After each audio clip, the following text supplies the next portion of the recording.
Hey there, welcome to today's video, where we are going to tackle an interesting problem that many developers might come across. The problem at hand involves understanding the difference between using curly braces and brackets while initializing values in C# code. It's a common source of confusion, but fear not, we'll break it down for you in a simple and clear manner. Let's delve into the solution for this problem. As mentioned earlier, in C# collection expressions provide a more flexible way of initializing collections.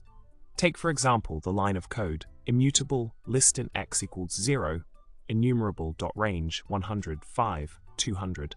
This creates an immutable list of integers with specific values.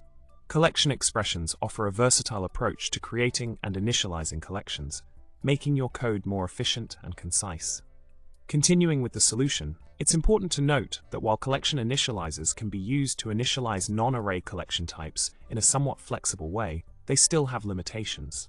For instance, initializing a list_int using the syntax list_int x equals 1 2 3 is not valid.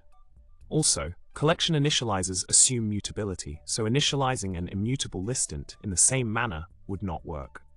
Collection expressions address these limitations and provide a comprehensive solution to initializing collections in C# code.